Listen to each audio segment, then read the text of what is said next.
అర్థమైందా? పెరాలసిస్ వచ్చేది జాగ్రత్త, ఈ మెళ్ళ కళ్ళ ఉండిపోతాయి. అర్థమైందా? అర్థమైందా? ప్రభునందు ప్రియమైన వల్ల అర్థం చేసుకోండి. కాబట్టి గుర్తించుకోవలసినవి మర్చిపోకూడదు. అందుకనే ప్రతి దినము నువ్వు మోకరించినప్పుడు నీ పూర్వ పరిస్థితి ఏంటి, ప్రస్తుత పరిస్థితి ఏంటి, రాబో పరిస్థితి ఏంటి? ప్రభునందు ప్రియమైన వల్ల దావీదు చేస్తున్నాడు ఇలా. నా ప్రాణమా యెహోవాను స్తుతించు, యెహోవాను సన్నుతించు, ఆయన చేసిన మేలుల్లో దేనిని అసలు రైట్గా మాట్లాడాలంటే ఒక అద్భుతాల గ్రంథమేనే పెట్టాలంట. ఇలాంటి ఒక బుక్ పెట్టి ఏ రోజు దేవుడు ఏం అద్భుతం చేశాడో అద్భుతాల గ్రంథం కరెక్టేనా? అది వాక్యానుసారమేనా? ఎక్కడ పెట్టారు చెప్పండి? Very good. ఎస్తేరు గ్రంథంలో మొర్దుకై విషయంలో ప్రభునందు అహష్వేరోషు దీనిలో అద్భుతాల గ్రంథం పెట్టారు. మొర్దుకై హెచ్చించబడిన కారణం ఏంటంటే అద్భుతాల గ్రంథమే. గట్టిగాల్లో చెప్పండి. నిజమైన మారుమనసు పొందిన వ్యక్తి అయితే ఒక బుక్ పెట్టుకుంటావు, చక్కగా ఏ రోజు నోట్ చేసుకుంటావు, డైరీ ఏ రోజు ఏం చేస్తాడు దేవుడు అద్భుతాలు అందరూ రాసుకుంటావు. ఖాళీ టైంలో కూర్చుంటున్నప్పుడు అద్భుతాలు అన్ని చదివితాడు, కళ్ళ తిరిగిపోతాయి. ప్రార్థన చేయకుండా దేవుడు స్తుతించకుండా ఉండలేవు. అప్పుడు నీకేమనిపిస్తుంది అంటే, ఈ కార్యం ఎందుకు చేయలేవు ప్రభువా? ఇన్ని చేసిన దేవుడు ఇది కూడా చేయగల సమర్థుడవు. చేతులు పైకెత్తి చెప్పులు కొడతారా? అర్థమైందా? కాబట్టి ప్రభునందు ప్రియమైన వల్ల ఈ సాయంకాల సమయంలో అట్టి విధంగా మనం జ్ఞాపకం చేసుకోవాలని పరిశుద్ధాత్మ దేవుడు సెలవిస్తారు. కాబట్టి ఇక్కడ అంటున్నాడు, ఏ మూలనైనా చేసావు దేవునికి ఇష్టం కానీ కార్యాల్లో చేసావా? కాబట్టి జాగ్రత్త. వ్యతిరేకంగా మాట్లాడుతున్నావా, వ్యతిరేకంగా అంటున్నావా? అది కాదు కాదు కాదు. నా ప్రాణమా, అందరూ చెప్పండి, ఏమంటున్నాడు? యెహోవాను స్తుతించు. ప్రభునందు ప్రియమైన వల్ల అర్థం చేసుకోండి.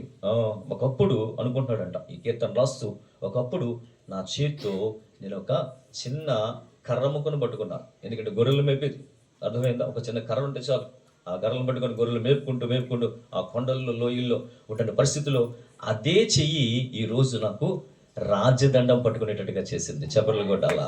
అదే చేతిలో రాజదండాన్ని పట్టుకున్నాను. నా ప్రాణమా యెహోవాను స్తుతించు, నా అంతరంగమున సమస్తమా ఆయన పరిశుద్ధ నామమును స్తుతించు. ఆయన చేసిన మేలుల్లో దేనిని ప్రియులారా. కాబట్టి నేను ఏదో చెప్పాను కదా, దేవుడు చేసిన మేలు ఎంత త్వరగా మర్చిపోతామంటే అంత త్వరగా మర్చిపోతాం. ప్రియులారా, మీరేమనుకోకపోతే ప్రభు ఈ రాత్రి 12:30కి వస్తాననుకున్నాడు మీ ఇంటికి అని మాట్లాడాడు అనుకో, ఎంతమంది తెలిగేసి ఉంటామో ప్రభు వస్తాను అనుకుంటారు, చక్కగా బట్టి నిద్రపోతాం. అదే సాతాను వస్తానన్నాడు అనుకో, 12:20కి మీ ఇంట్లో ఉంటాను అన్నాడు అనుకో, ఏం చేస్తారు?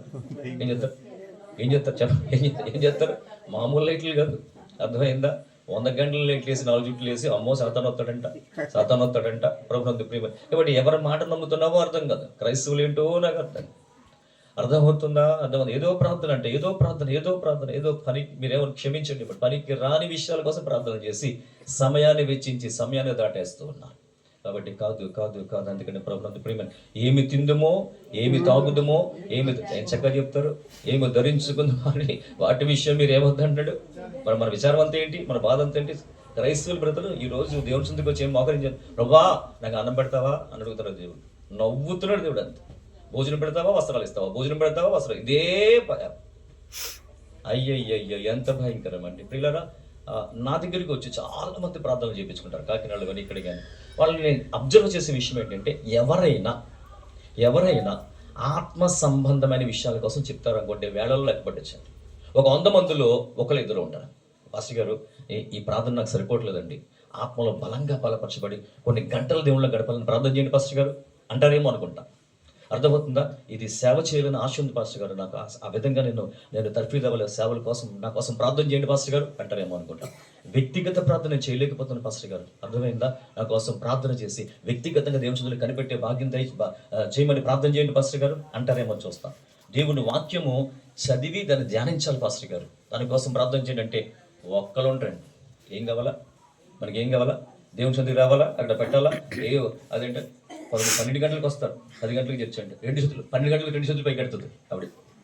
అర్థమైందా? అంటే ఆవిడే భక్తురాల్లా.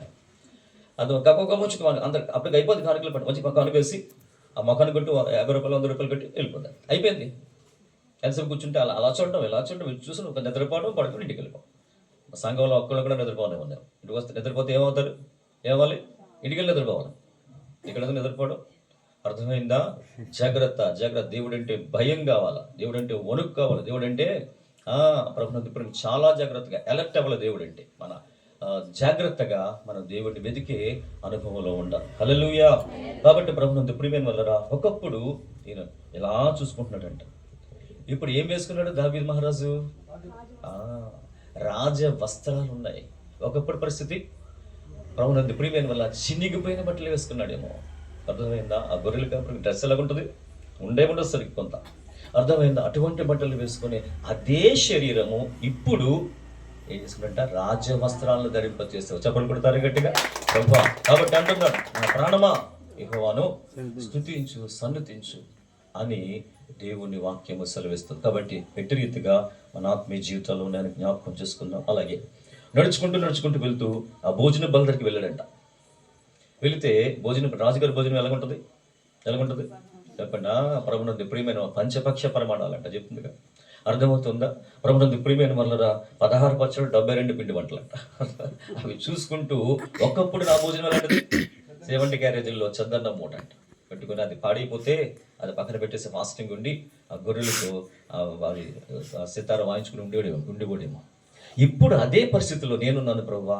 ఇదిగో తండ్రి, నాకు ఎటువంటి భోజనమో నాకు ఇచ్చేవో అని నా ప్రాణమా యెహోవాని స్తుతించు, నా అంతరంగమును సమస్తమా ఆయన పరిశుద్ధ నామమును స్తుతించు, ఆయన చేసిన మేలుల్లో ఉపకారములు దేనిని మరవకుండా అని ప్రభునందు ప్రియమైన వలన దేవుని స్తుతిస్తూ ఈ కీర్తన రాసినట్టుగా మనం అందరూ కనబడుతూ ఉంటాయి.